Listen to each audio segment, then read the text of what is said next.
Hoy en día escucho mucha gente hablar de la psicología basada en evidencia y que esta es la única que tiene como una verdad objetiva. Pero no he visto mucha gente hablar de qué es exactamente esta evidencia y a qué se refieren cuando dicen que exponen resultados objetivos.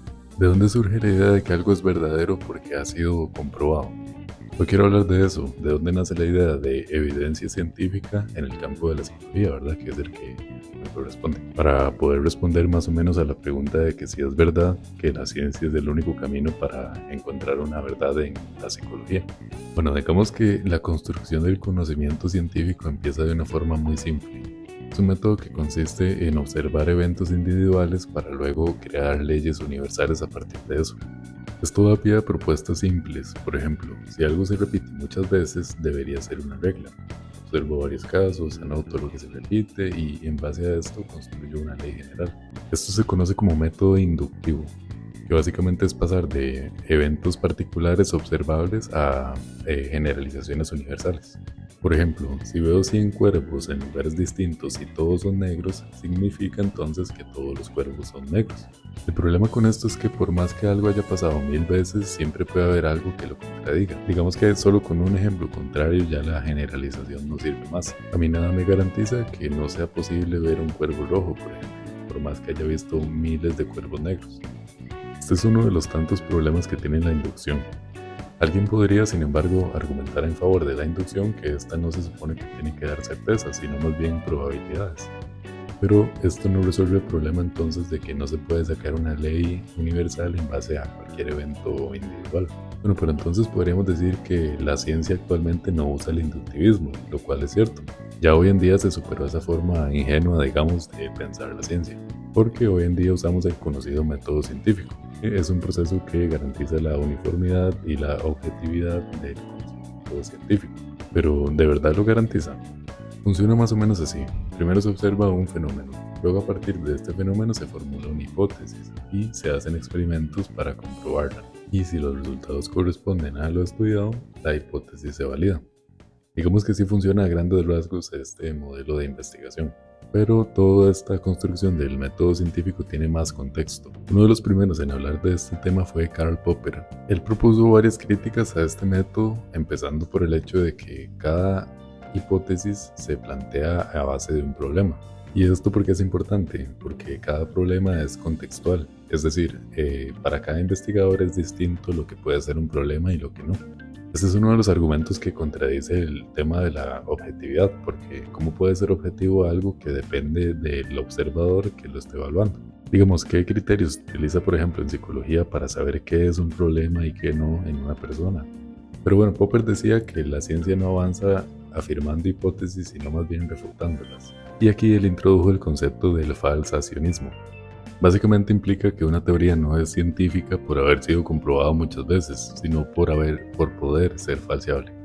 Es decir, porque es posible imaginarse un experimento que la contradiga. Ver 1000 cuervos negros no demuestra que todos sean negros, pero ver uno blanco basta para saber que no todos los cuervos son negros. Y aquí es donde se logra avanzar en la hipótesis. La ciencia entonces digamos que no busca probar que algo es verdadero, sino más bien que no ha sido probado falso. Esto suena un poquito más sólido que el inductivismo, pero igualmente tiene un problema. Porque cuando lo ponemos en práctica, una teoría no se derrumba con demostrar un solo experimento. Me refiero a que en la práctica los científicos interpretan los datos y, en base a su interpretación, deciden si algo cuenta o no como una falseación de su teoría, o si más bien cuenta como una excepción. Volviendo al ejemplo del cuervo, ¿quién me dice a mí que el investigador no se confundió cuando dijo que todos los cuervos eran negros y en realidad había uno que era azul oscuro, por ejemplo? Entonces digamos que podemos decir que en la ciencia, hablando de psicología, los hechos no son un cúmulo de datos observables, sino más bien un proceso de interpretación constante que depende del científico que tengamos delante. Ojo que estamos hablando de psicología, ¿verdad? Porque en la ciencia natural obviamente no dependemos de la visión de un terapeuta, sino más bien que ahí se cuenta con instrumentos de medición adecuados para dar y proporcionar un dato. Y bueno, estos datos difícilmente, por ejemplo, el termómetro no nos va a llegar a decir como, es que esta temperatura es muy fría. Simplemente nos tira una temperatura y nosotros la identificamos o la interpretamos como fría o caliente en base a lo que nosotros sabemos. Lo que quiero decir es que los instrumentos de medición que se utilizan en la ciencia natural nos muestran un dato. Los instrumentos de medición, en el caso de la psicología, por ejemplo, los terapeutas interpretan, pero no con una medida exacta. Entonces digamos que aplicando este método a las ciencias humanas, podemos decir que los resultados no son tan universales como se promete, porque depende de cada quien, de cada terapeuta, qué puede ser falseado y qué no, o qué es falso y qué no en cada caso. Incluso dentro de los métodos más rigurosos, esta evidencia siempre cae dentro de la interpretación de otro ser humano. Pero bueno, digamos que hasta ahorita tenemos un orden establecido de cómo se hace la ciencia. Usando el método científico, ¿verdad? Primero se observa, luego se hace una hipótesis y a partir de ahí se analizan los resultados. El detalle es que la construcción científica no es tan sencilla y no termina con esto del método científico, sino que hay más.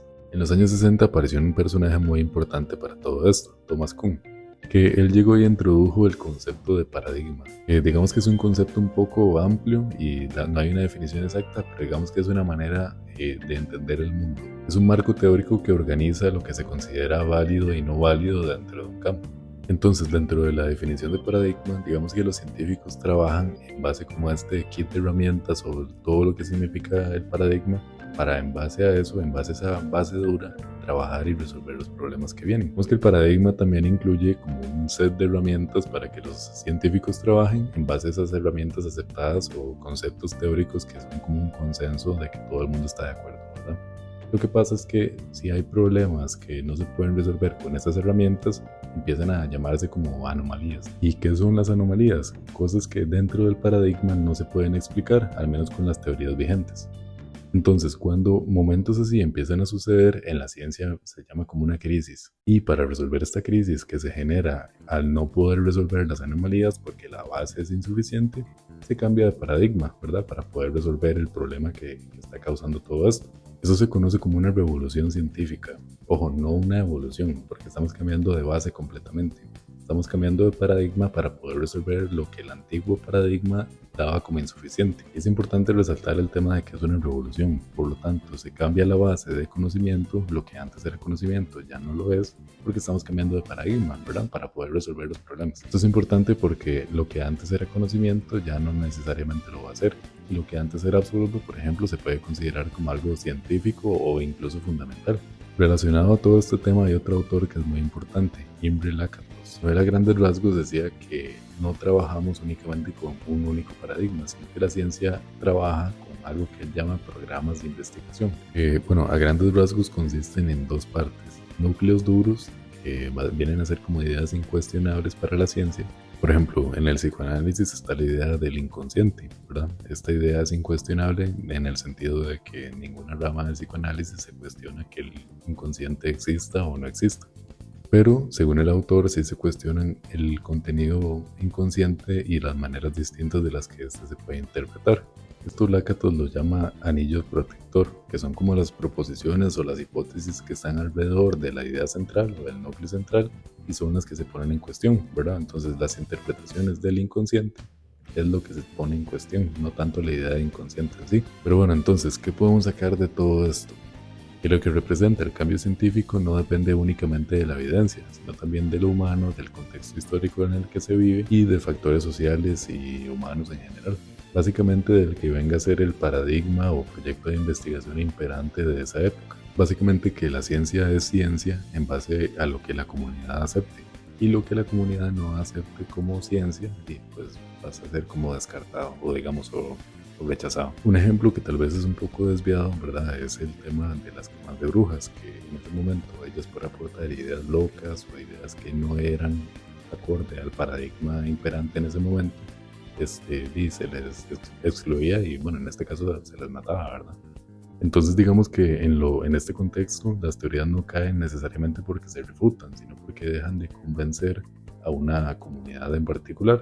Y digamos que esta comunidad vendría a tener como una llave de la verdad de lo que es científico y lo que no es científico, lo que se puede considerar como bueno o lo que no. Entonces, si la propia ciencia cambia según el contexto y según lo que se considere verdad o no, ¿qué tan estable puede ser la evidencia cuando estamos hablando de algo humano? ¿De verdad entonces estamos hablando de algo objetivo? Creo en mi opinión que cuando se habla de evidencia en psicología, más que estar hablando de una verdad objetiva, se está hablando de una forma particular de observar al sujeto. Se habla de una forma concreta de medir y clasificar el malestar de una persona, que responde más o menos a un contexto histórico, no tanto a una esencia universal. Entonces, si lo que se considera verdadero depende del paradigma o del programa de investigación, ¿qué implica esto para la psicología? Ojo, para la psicología, no hablo de las ciencias naturales. La psicología ya lleva décadas tratando de legitimizarse, tratando de parecerse como a las ciencias naturales. Por eso es que ya desde hace un tiempo se viene como impulsando la idea de estas investigaciones científicas para tratar de mimetizar un poco lo que se hace en las ciencias naturales y así darle como un poco más de legitimidad a la profesión. Pero ¿qué significa de verdad evidencia cuando el objeto de estudio es un sujeto, una persona? Podemos tratar el deseo, el sufrimiento, la alegría como variables que todo el mundo siente igual.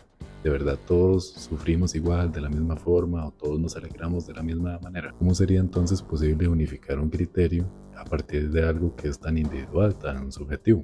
La psicología basada en evidencia se ven protocolos diagnósticos, métodos estandarizados, todo un esquema que en teoría te garantiza que es un tratamiento que te va a servir, que funciona. Pero yo lo que me pregunto es que funciona en quién.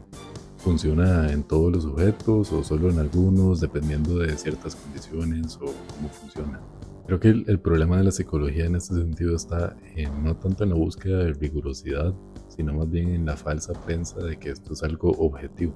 Hay que reconocer que si bien es cierto, la psicología basada en evidencia es efectiva en algunas personas, no se puede llegar y concluir y decir que es efectivo en todos o que es algo 100% objetivo o probado. Pueden compartir el mismo diagnóstico, pero pueden tener contextos totalmente distintos. Aunque se apliquen siempre los mismos protocolos, los resultados nunca van a ser los mismos. Yo creo que entonces cuando se habla de esta certeza se termina creando como un cierto ideal, como es casi como un tipo de fe. Yo en lo personal, por ejemplo, he escuchado algunos estudiantes o creadores de contenido de psicología hablando de cosas en redes así como, la psicología o será basada en evidencia o no será. Esto para mí es algo bastante preocupante y bueno, creo que va más allá de mi opinión sobre la psicología basada en evidencia. Digamos, esto ya sale de esto. Para mí el hecho de afirmar que solo este es el único camino a la verdad, aún viendo como que no necesariamente es algo 100% objetivo, me parece que ya termina siendo como una propuesta ridícula, digamos, en ese sentido. El llegar y proponer de que este es el único modo para llegar y alcanzar una verdad en la psicología. Yo siento que ya se llega a un punto donde no se defienden teorías, sino que más bien se defienden como dogmas prácticamente. Creer ciegamente que como algo fue diagnosticado en un laboratorio y en el laboratorio se probó que esto es efectivo y ya a partir de ahí poder afirmar de que esto se le puede aplicar a todos, en mi opinión no es tener un criterio profesional, es simplemente seguir como un recetario de diagnósticos. Especialmente porque muchas veces si hablamos de estas pruebas que se hacen en estos laboratorios, muchas veces son en contextos que no tienen nada que ver con el nuestro, con el latinoamericano, con el costarricense. Igual para mí la idea no es rechazar a la ciencia, sino más bien como tratar de ponerla en su lugar y entender de que esos métodos son tremendamente efectivos para algunas cosas, pero en mi opinión para otras cosas no queda un poco reducido. Igualmente con todo esto no quiero decir que la terapia basada en evidencia esté mal. Obviamente las personas que lo imparten son profesionales y han ayudado a muchísima gente. Mi punto de crítica es esta promoción que se le hace de que puede servirle a todo el mundo y no puede servirle a todo el mundo porque no todos somos iguales y no todas las personas se pueden llegar a medir igual. Yo creo que por eso era importante hablar de este tema, porque llegar y hablar de que un paradigma en general, no solo hablando de la psicología basada en evidencia, sino cualquiera, es el único y no la verdad, es desinformar a la población porque no les estamos contando toda la verdad, no estamos diciendo que existen otras alternativas, ¿verdad? Y esto para mí es un problema. Pero bueno, eso era más o menos todo lo que quería decir. Espero que les haya gustado. Chaito.